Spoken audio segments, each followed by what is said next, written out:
Before I came to Malta and joined the iGaming industry, I used to work within the restaurant and in the events business or industry. Today's guest, he is a leading star within Expos and he comes from the same background, or at least the events industry. I'm of course speaking about Mr. Eman himself, the founder of SiGMA World, the medical cannabis world, and the blockchain summit. There are a lot of things we do not know about the people we're surrounded by and in our industry. So I wanted to ask him a few questions, and primarily I wanted to know what he believes the younger generation in Malta can do in order to contribute to the iGaming industry. So if you're interested in watching me and Eman speak about the iGaming industry and what we can do to improve certain things, I hope you're gonna keep on watching.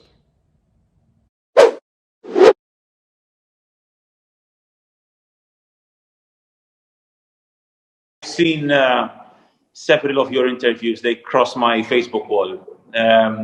Amazing stuff you're putting on there, huh? Thank you so much. A lot of people out there are really interested in knowing like how it actually all started, because I know you're from Malta and I know you come from a very different industry from the beginning, if I can say so. Tell me a bit about how it all started, young Eman Pulis. Sure. First of all, thanks a lot for having me once again. My background is not in gaming. It's not in emerging tech. I've always been just an events guy. That's what I've been doing all my life. That's what I love doing. My passion is putting on great events where people can connect and either have a great time or do some great business together.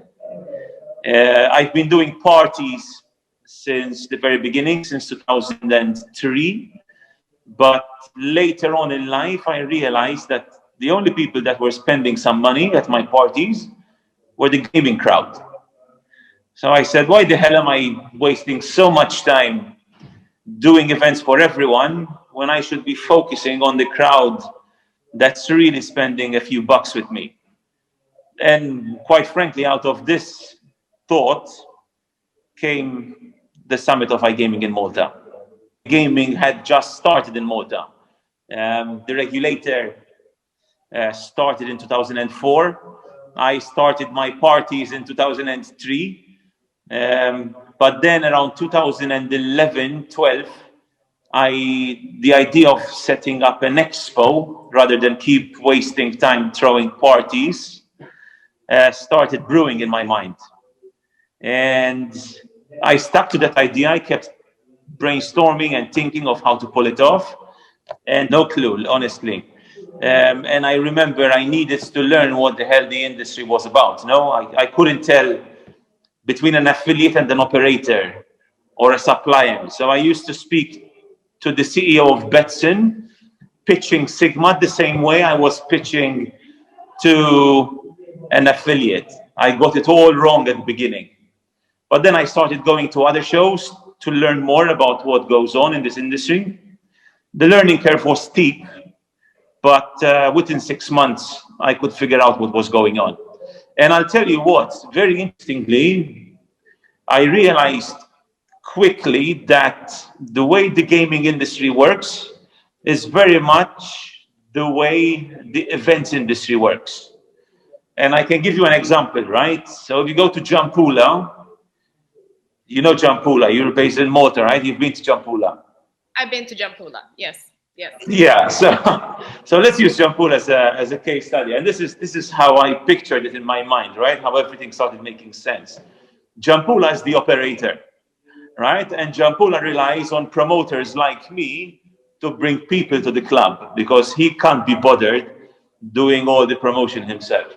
So there's the operator, Jampula, who relies on affiliates, which are the promoters.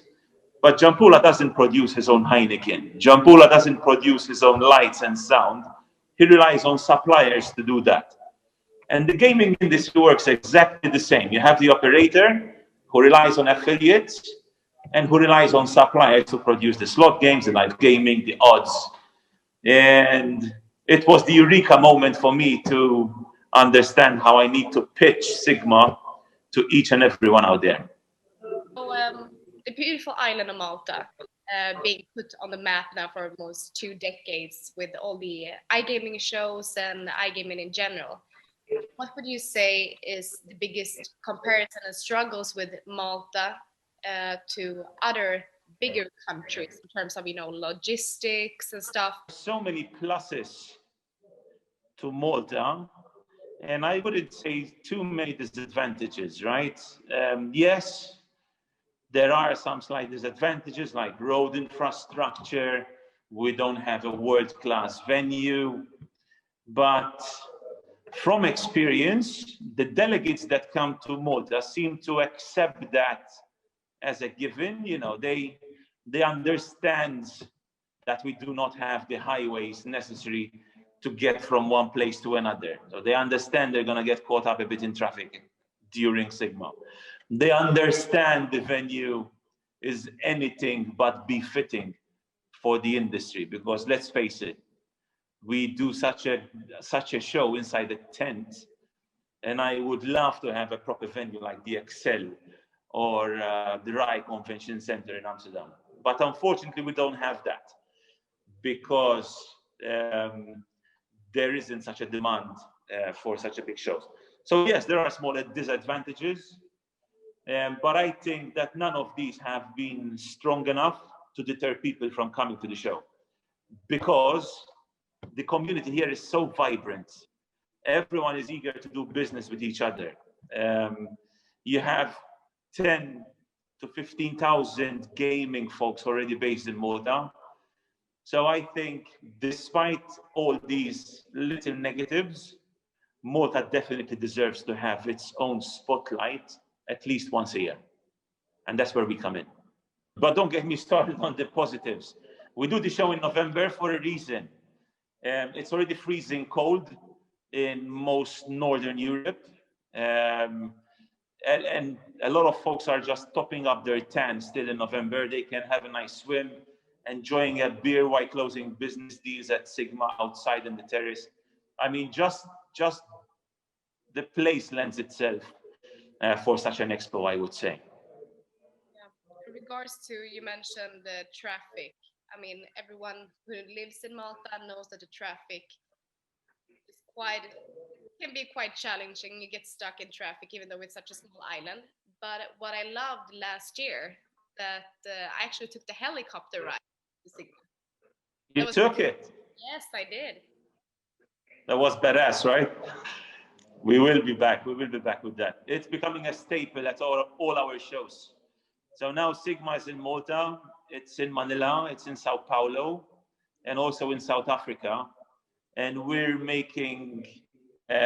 putting serious efforts to make sure that the helicopter becomes a staple at all our shows.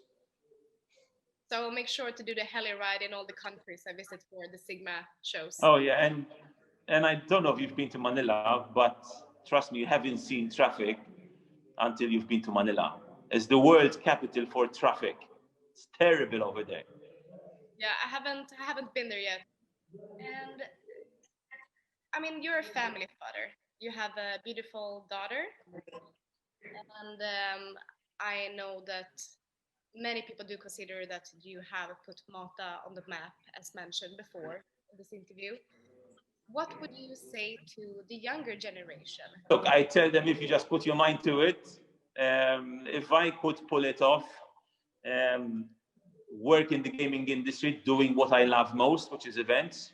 So if I could pull off something like this, anyone can pull off what they put their mind to. So whether you're an accountant, whether you're a lawyer, whether you're into marketing, whether you're into languages, you can find a comfortable home in gaming. All it takes is just a bit of initiative, get a bit out of your comfort zone, and you're going to meet some of the most amazing people I've met in this industry. Quite frankly, when I started gaming, I knew no one in the industry.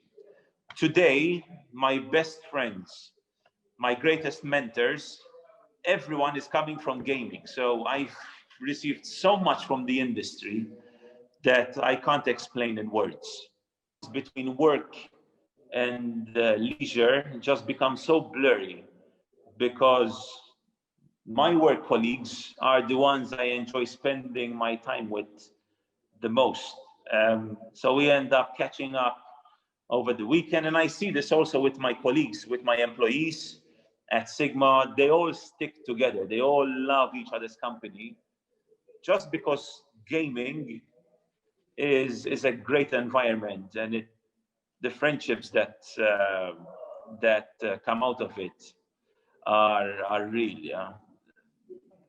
When you run a startup, when you're a startup romantic and you're running a company by yourself or with another couple of folks, that's one thing.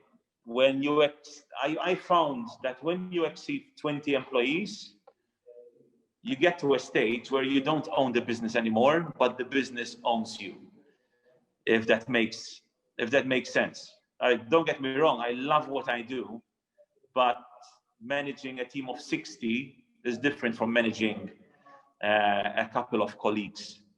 So with the pressures from work, the pressures from COVID, the great pressures that a family can also give you sometimes, I think I've switched to more relaxing and chill out music. So if I'm driving in the car for half an hour to go back to Melliha, to my home, you'd see me listening to classical music, for example. So quite a shift there. Yeah, okay. I was waiting for some kind of kick-ass rock band here, but no. Sorry, no. No, I've become very boring in that sense. Relaxed father running an empire. Classic music.